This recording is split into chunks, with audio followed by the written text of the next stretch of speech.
Hello and welcome back to Hand of Fate 2. The cards fall again and everything changes. A new applicant approaches. A new story unfolds. The stakes are raised.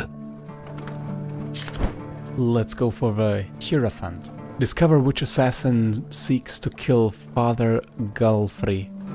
Collect gold to bribe for information, play dice, and yeah, be ready for deception. I think we need to get the Trickster. It seems so obvious.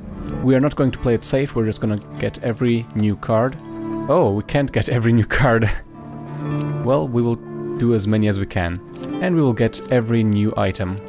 Then we will get this one for information. And this one gives us extra gold, so that's good. And maybe the Humble Hammer. I like that one.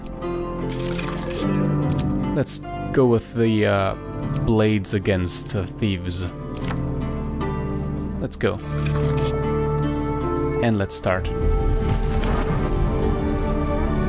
In better times, it would have been my card here.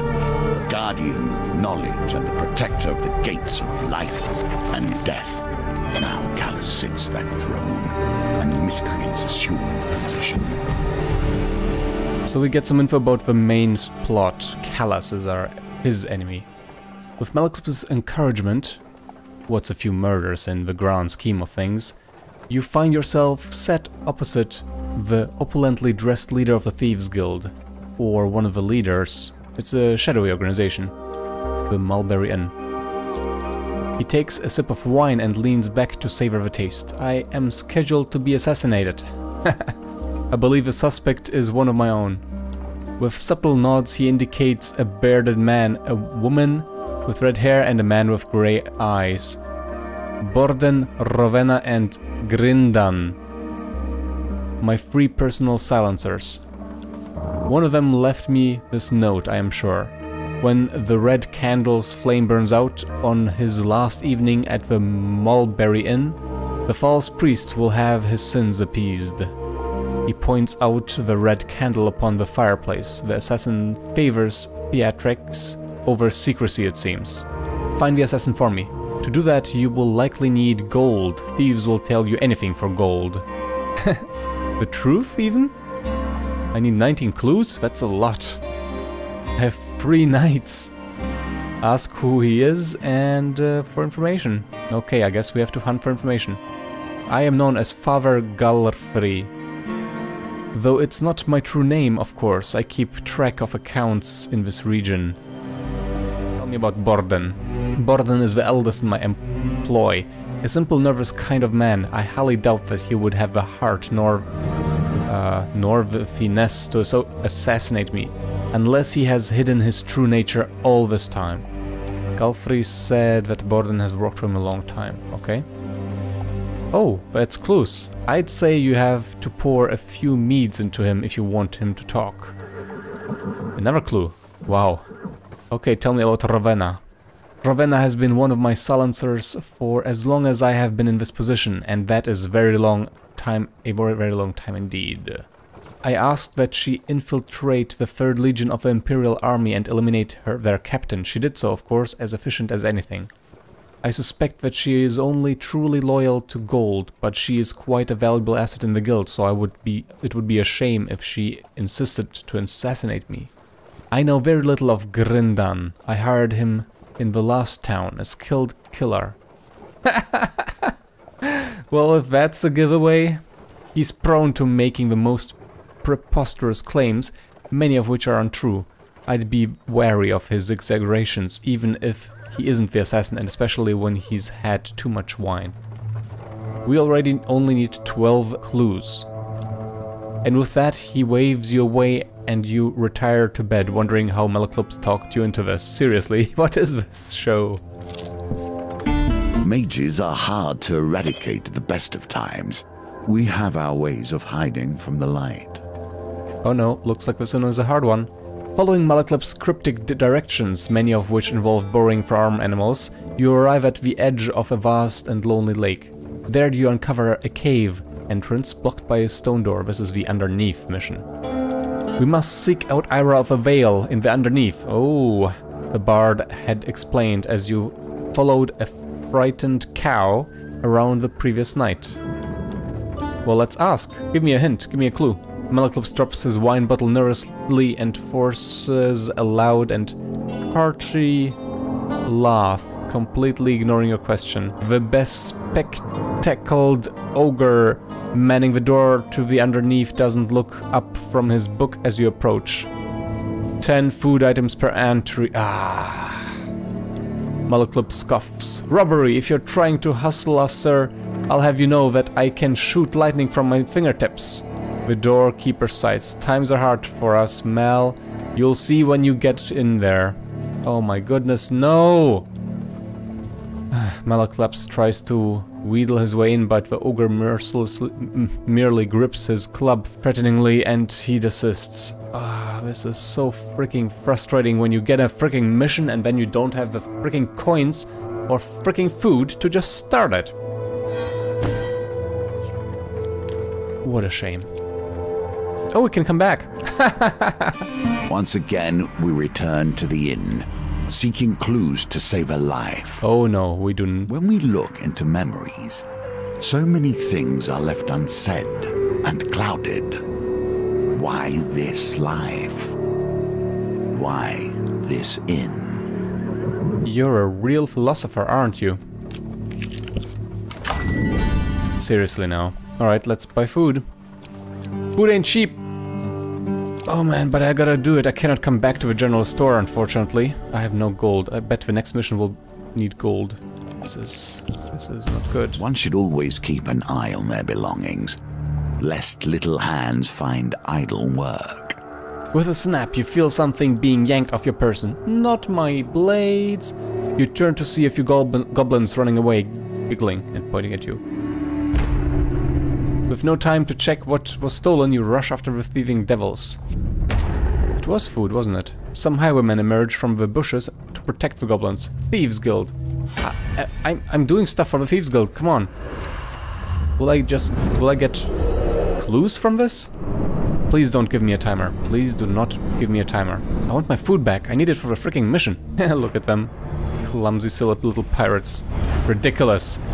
Thief! There will ever be a place for small hands and quick wits. Defeat goblins quickly to avoid losing your items for gold.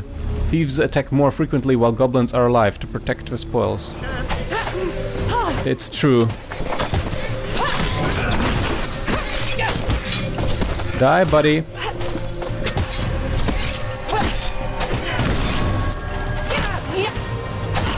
Why was the timer still there? Please tell me the freaking goblins have not freaking escaped. Seriously. You take back your brigand's blades from the unconscious goblin. As soon as you do, with a sputter, the goblin in question awakes and flips away from you. Giggling, it escapes into the forest. Unfortunately, a goblin has escaped with a couple of the warm pasties you were looking forward to eating. With the thugs defeated, you search their bodies for valuables. How appropriate. Oh, I do get food. Thank you. So what's the issue with this thing? This needs fame. Oh, we are certainly not getting any fame on this mission. With these cards. Here's a token for you, if you can earn. Let's get in. The ogre places his book down, and with a mighty push, the stone door rolls open. A narrow tunnel takes you deep below the earth, opening into a vast limestone cavern. Twinkling on the edge of an underground lake lies a small shanty town, red lanterns lining the quiet streets. Malaclypse leads on. Welcome to the underneath, coin slave. Since that bothersome Empire edict, we've had to hide away in places like this. This used to be quite the hub of activity, but now we surveys the silent streets grimly. I guess the Empire is increasing its forces. A few mages eye you suspiciously as they pass by. Peruse the stores, find Malaclypse's contact. Among the abandoned stalls you find an ancient-looking shop front.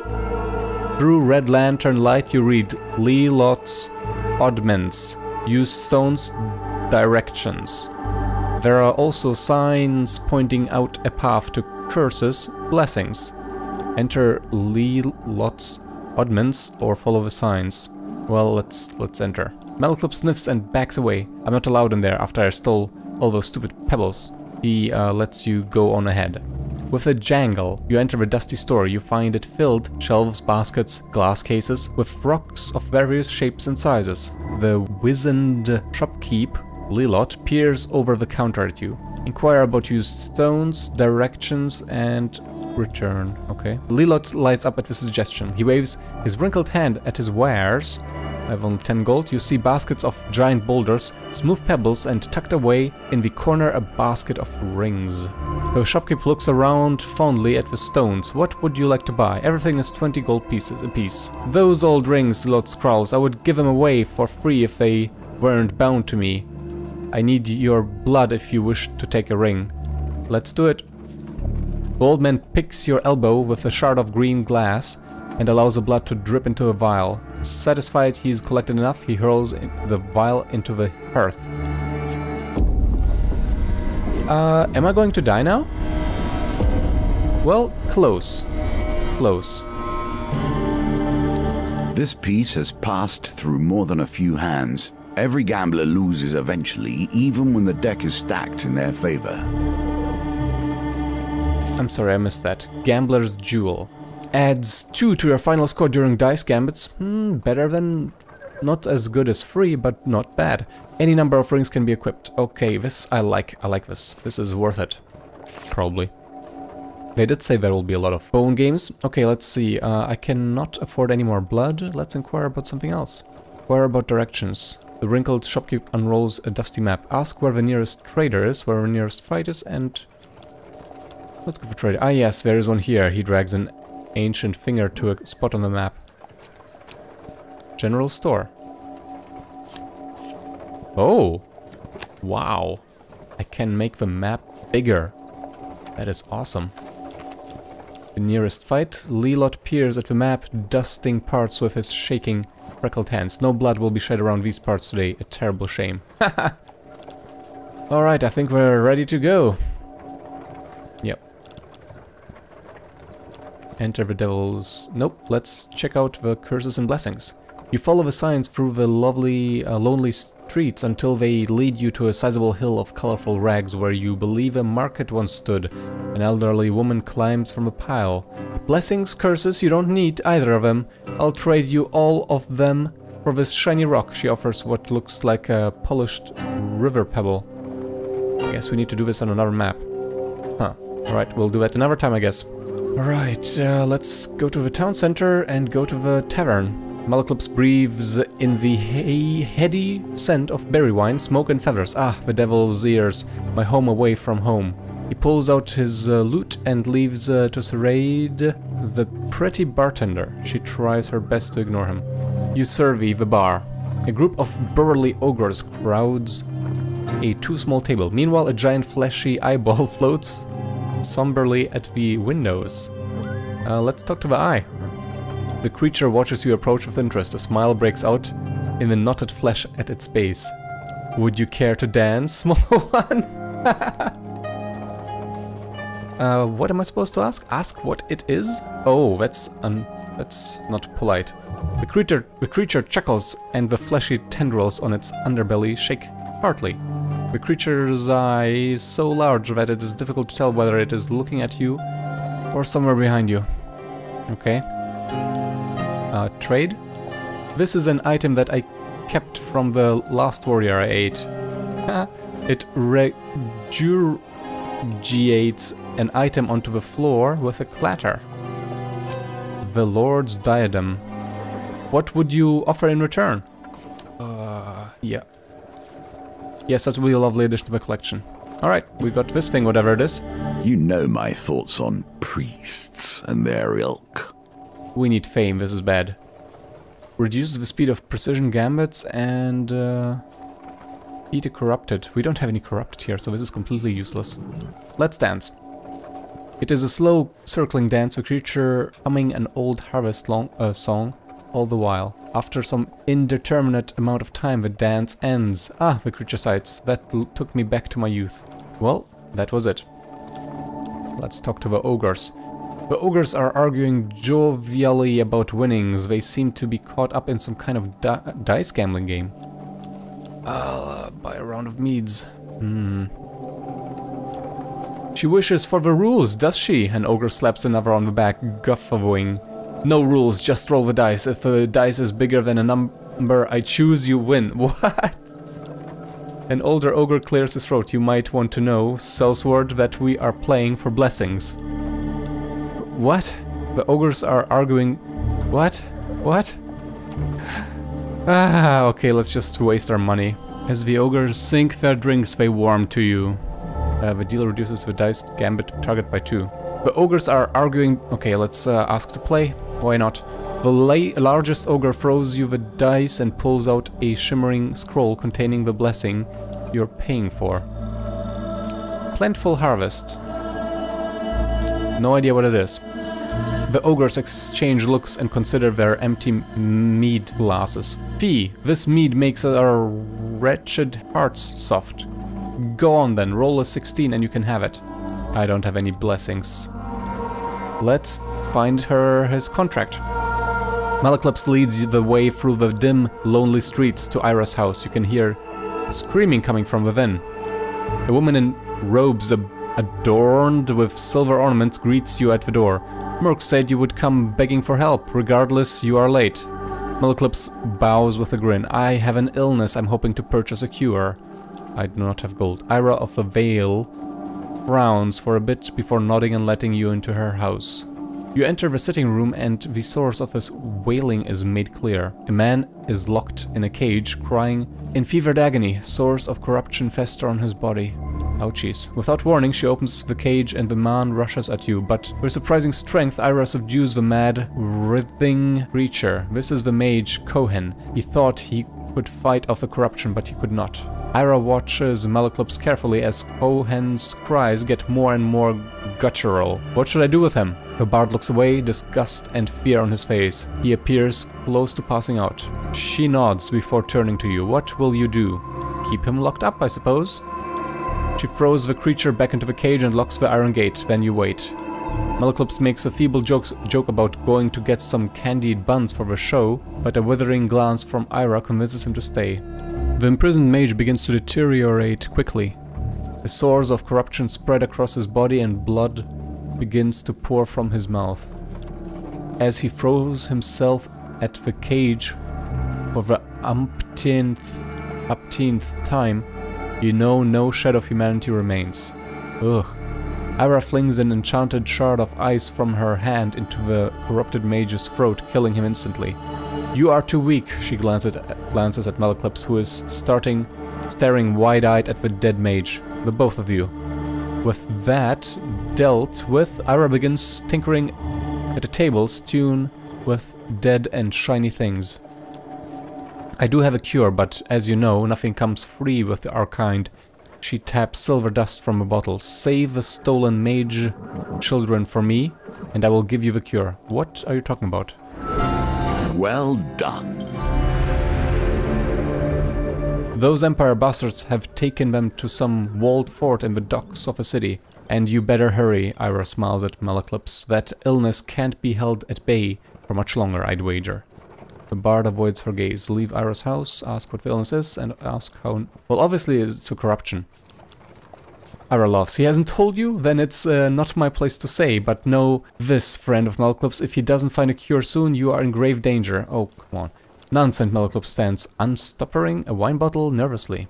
And you better hurry, Ira smiles at Malaclypse. That illness can't be held at bay for much longer, I'd wager. Alright, ask how Ira knows Malaclypse. He was my lover when I was young and stupid, Ira says matter-of-factly. Nonsense, Malaclypse shouts. Why, I'm alluring at all ages. You'd be glad to have me still. Ira gives Malaclypse a severe look and he balks, hovering in his seat. And yeah, okay, leave. We do not have any blessings. No, I think we are done. We could give some more gold, but blood, but we would die. Ira of the Vale finds you again just as you begin your ascent. Mal, the bard turns around. You catch a glimpse of hope in his eyes. She avoids his gaze. Take the children to the madmen near Frostford. They run an orphanage. I fear it is no longer safe here. Okay, so we cannot return, unfortunately. Yeah, let's camp. Good. Take this chance to review the clues you have learned so far. Oh. Alright, a roadside inn welcomes you with its warm glow and flowing mead. Your companion downs another glass of wine. I hope this is worth it, coin slave. Just make sure to shake Father Gull free for every coin he has when it's all over. I haven't been able to buy a new handkerchief in days. Okay, so we want to cook food. We maybe want to trade, but we don't have any money. A hunched elderly trader blinks up in you. Thieves Guild, hey, shakes his head. Even the good ones are turning to the guild. Food, equipment, sell. I cannot use this anyway, so goodbye.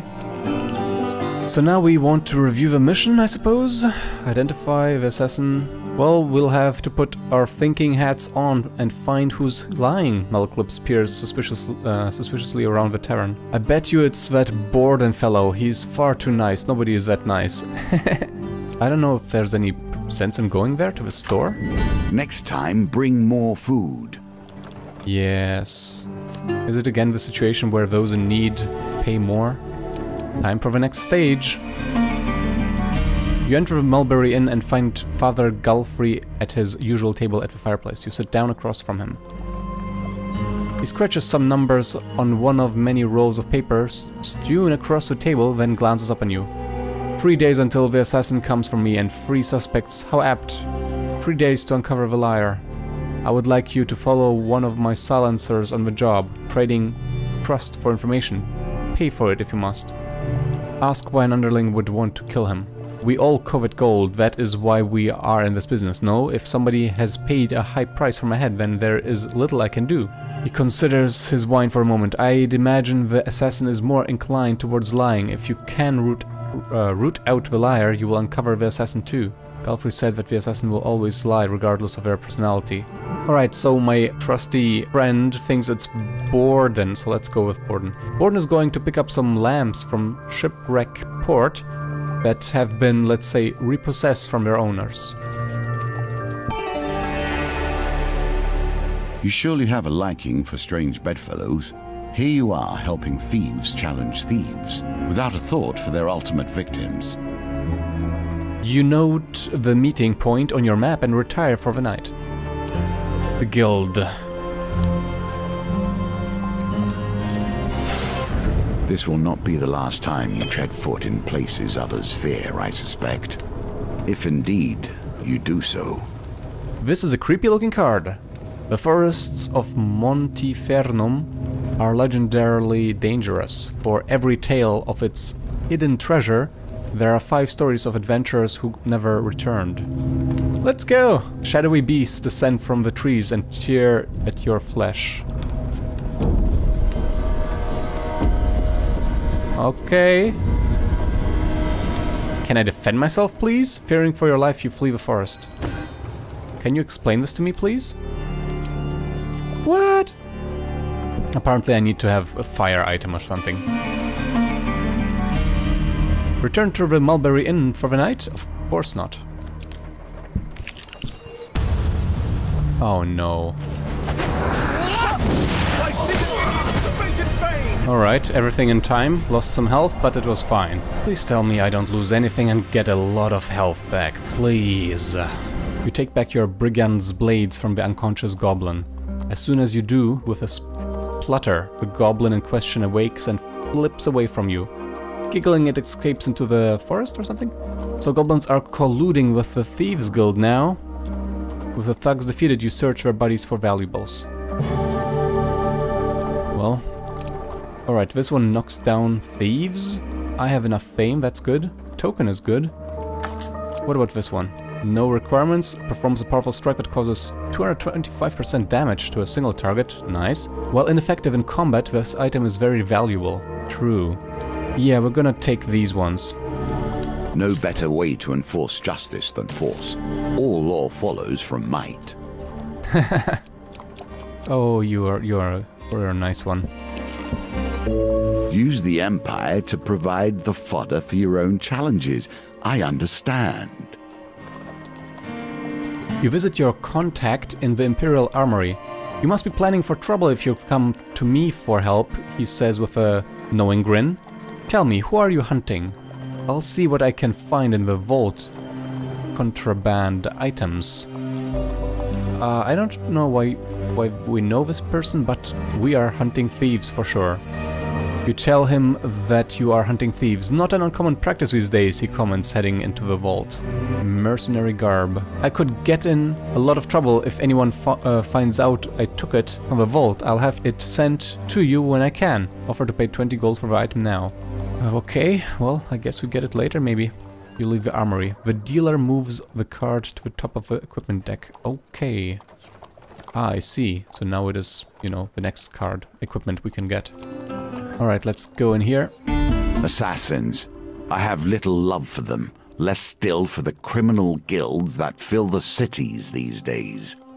Bankers, thieves, assassins, merchants, kings. Each tries to use their power to control those around them. Aren't you a little communist? You travel to Shipwreck Port by wagon. You ride in relative silence until Borden turns to you and asks quite seriously, "What do you think of a boss?" Okay, so why would we say such stupid things? Well, tell him that you find Father Galfrey hard to read is what you're gonna say. The alternative would be tell him that you are proud to be working under such a great man. What? Borden trusts you a little less. At the port you are approached by a pirate bearing a load of stolen lamps. Borden goes to give him a sack of gold, presumably payment. The unusually pale pirate shakes his head. No, he pulls out a rusty bucket and his sword. I want blood, theirs. Whose blood? Borden looks at you expectantly as if you shouldn't protest. Give your blood? No. The pirate lowers his blood bucket sadly as Borden hands over the gold instead. Borden trusts you a little less. What the heck is going on in this clown town? You retrieve the crate of stolen lamps and pile them onto the wagon before setting off. When you arrive at the drop-off point, Borden is seized with sudden emotion. I'm sorry I asked you to give blood. I am a terrible person, aren't I? I really want to say that he is a horrible person, but how is he not aware of that? Attempt to confront him. Oh no. The pendulum is ever-changing, and the challenges it presents change too. Problem here is... Oh, it works. Nicely timed. I thought there would be a delay. Borden trusts you a little more.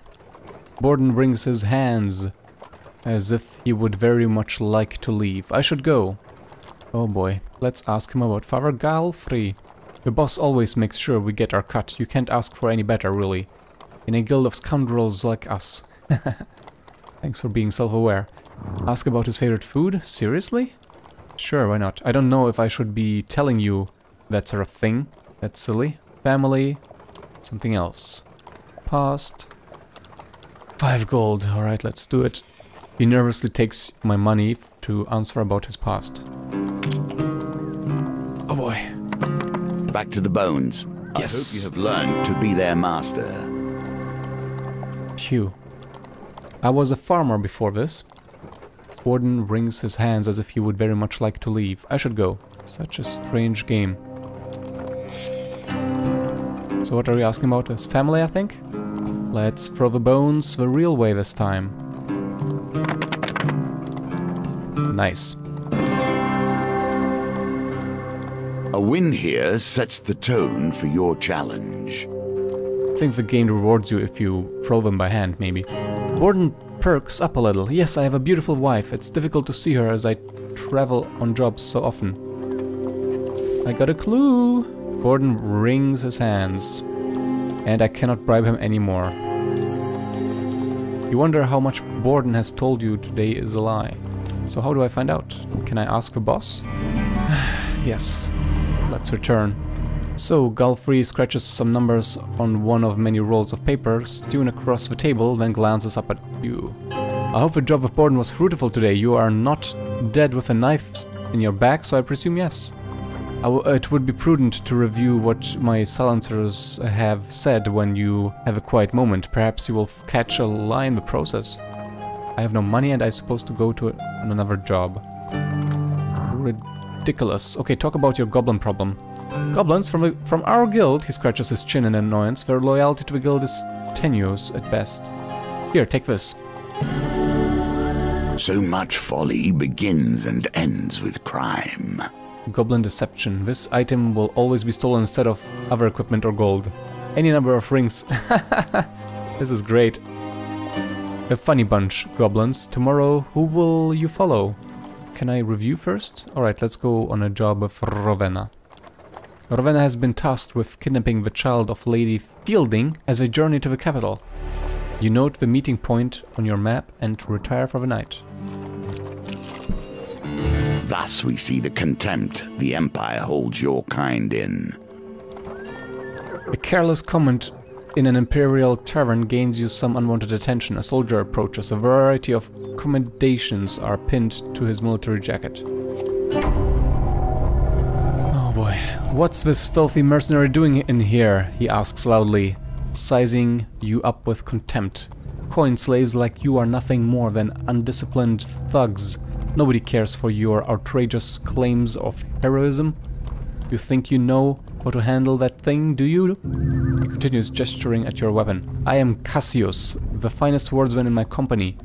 Would you like to prove your mettle against a real warrior, or are goblins and the corrupted the limit of your talents? Except, of course.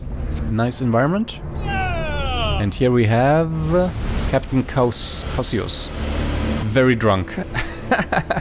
Captains wear armor that dulls standard attacks. Use bash to break their armor. Alright, I get it now. I get it now. First of all, he has combos. Second of all, if I don't evade, I might get stunned. Whoa, that was dangerous.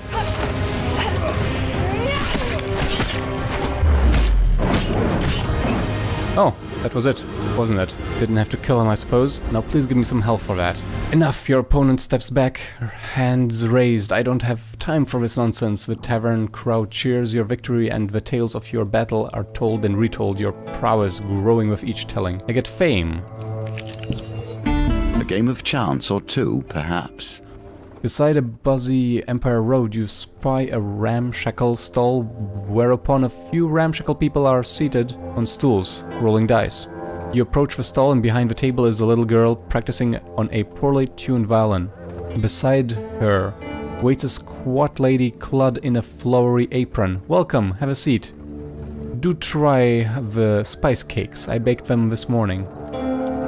The grizzled, toothless gentleman beside you chuckles. Don't trust her, she'll distract you with that beautiful face. Berta blushes and hands out more sweets. We obviously want to... Shall we steal? Okay, we need to steal to actually be able to invest. You pull up a stool between two gamblers. Smiling as you sit down, pretending to be interested in their card game, you attempt to pick their pockets. Uh-oh. Oh no. Even when things appear impossible, they can be mastered. Keep practicing. Your target notices as you slide your hand into their pocket. The scandalized look on their faces suggests that they think you to be committing an altogether different crime. They slap you hard across the face and kick you out of a gambling stall. Oh wow, I'm nearly dead now. That was a hard slap to the face. What a waste of everything. What a complete waste of everything. Okay, it's time for this thing. Starvation has been the end of many adventurers. You and Rowena need to travel far before finding a gilded carriage trundling along an imperial road. The carriage is protected by a contingent of guards. Time to fight. You and Rowena draw your swords in unison and leap into battle. Soldier. The expansion of the Empire requires constant conscription of new blood. Soldiers block all attacks, greatly reducing their damage. Use bash to open them up for damage. What's that sound?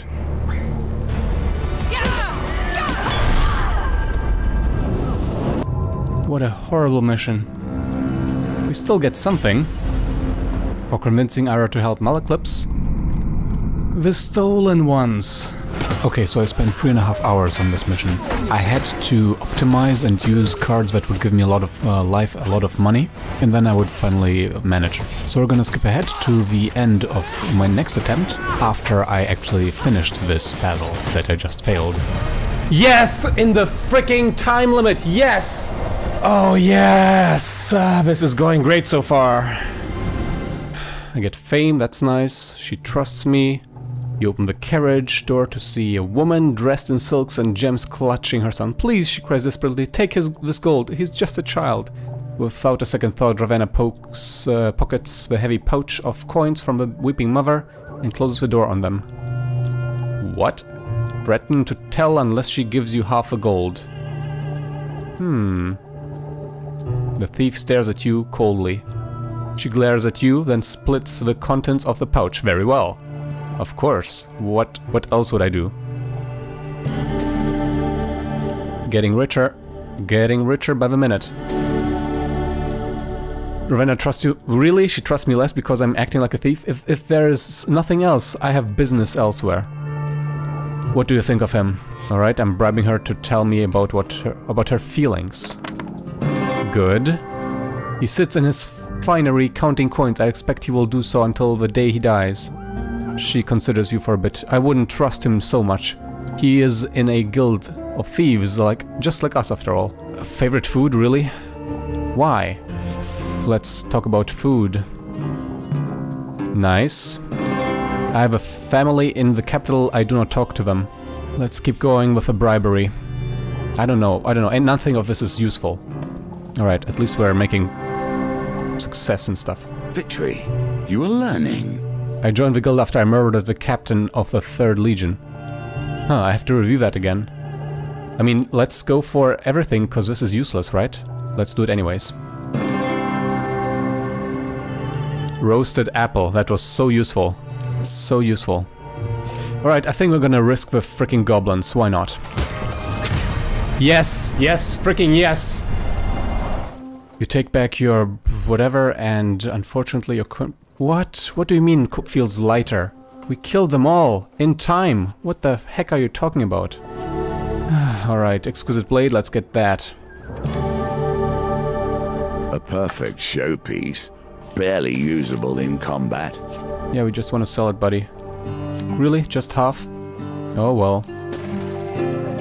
She was in the 3rd Legion of the Empire and killed her captain.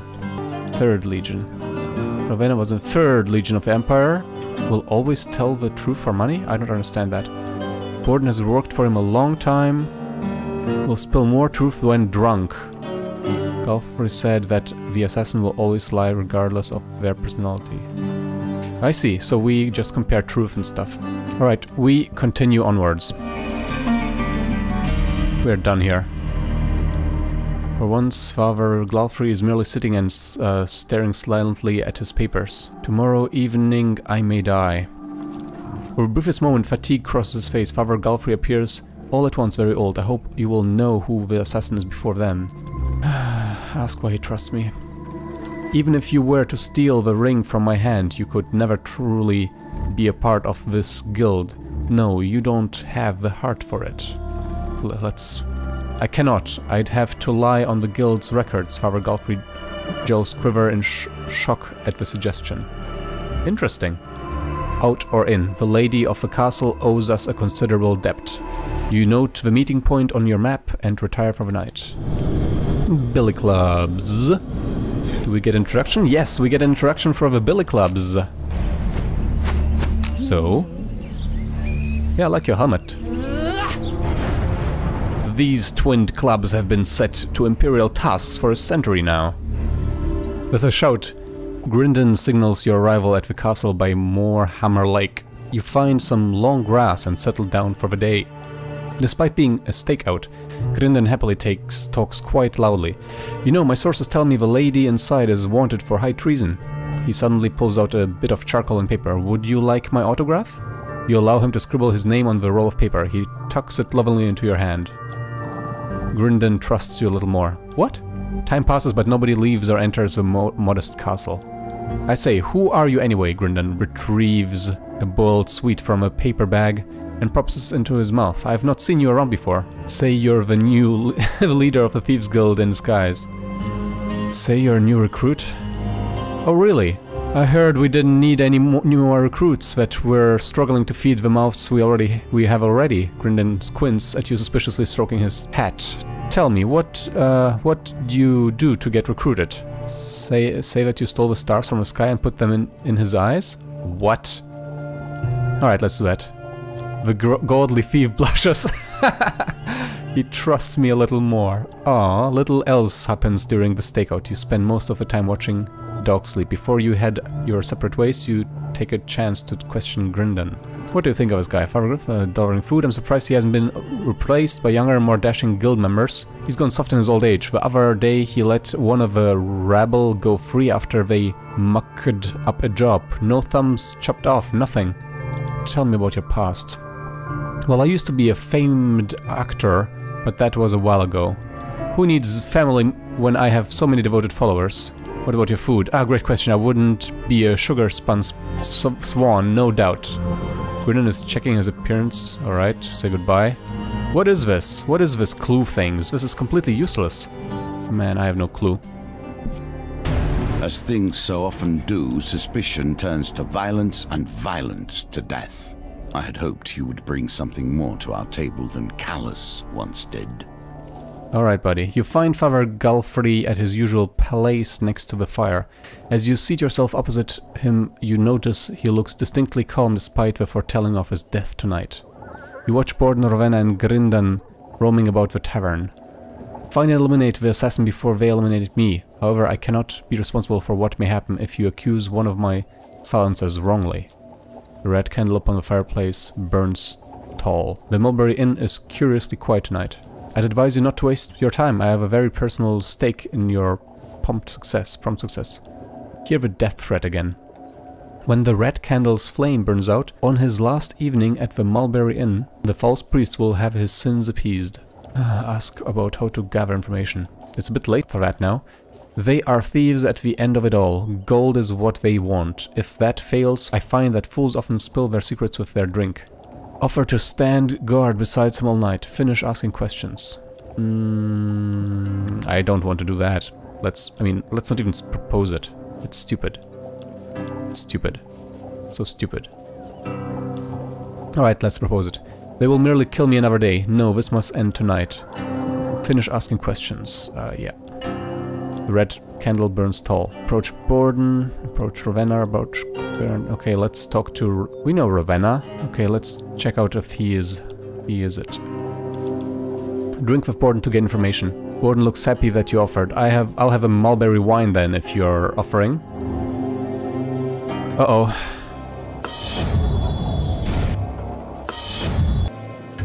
The pendulum swings. Alright, we did it. Scythe, bearing hope or failure.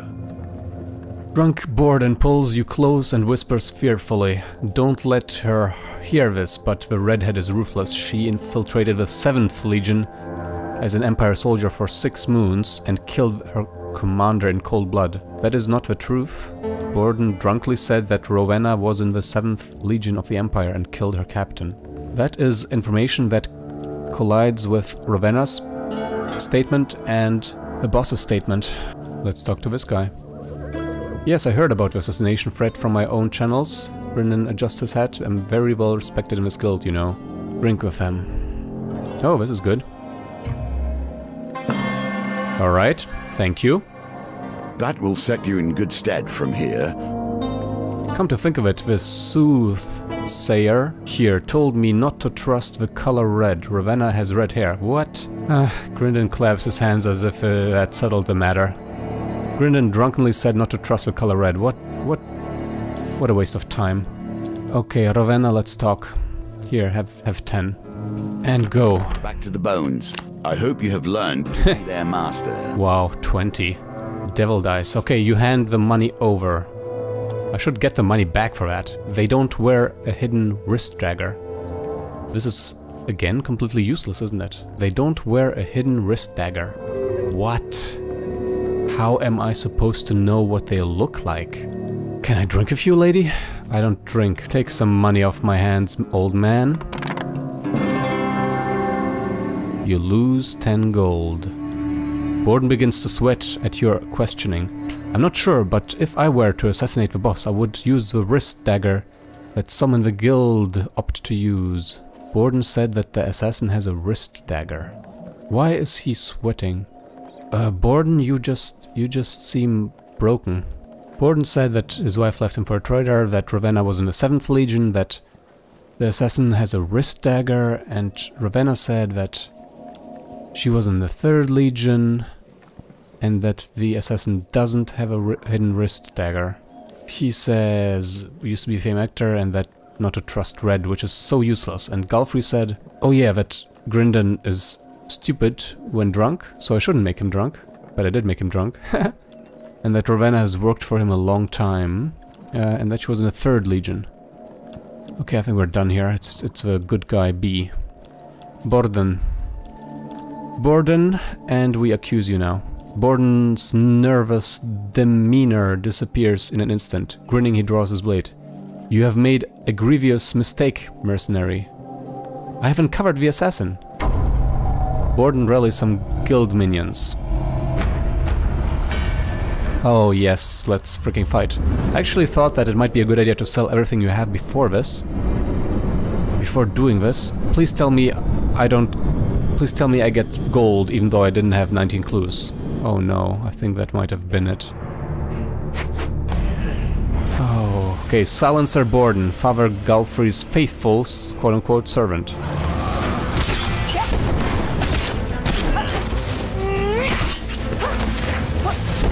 Alright, let's take out some minions. Oh yes, and final. Okay, we will not get gold because we don't have the fricking clues. As the violence subsides, you realize that Father Galfrey is standing next to you, eyeing Borden's body glibly. Such a shame. Crap. I thank you for your services. He places a heavy bag of gold in your hand, then returns to his seat by the fireplace. What were you expecting me to do? Come on. More cards, more choices, more tokens to unlock. The Burrow, Fallen Treasure, Soothsayer and Trading House and Dark Alleys. We get Thieves' Folly, Cry of Victory, Mask of Holy Fortune and Sacrificial Blades. For exploring the land, your supplies have been added to. Ooh, 10 gold, 5 max life. Merchant's Ring. Alright, it took 1 more hour of grinding to get gold. Let me show you what it looks like after this. Here the hermit hides, and with him the secrets that underpin your history. We will explore them together. Borden said she was in the 7th. Galfrey said she was in the 3rd. Ravenna said she was in the 3rd. It is Borden. Alright, so I died here previously. I actually did it because I didn't heal up. It was the worst. The worst. Oh my goodness, yes, freaking finally. Let's get that freaking gold already. Come on. Come to Papa.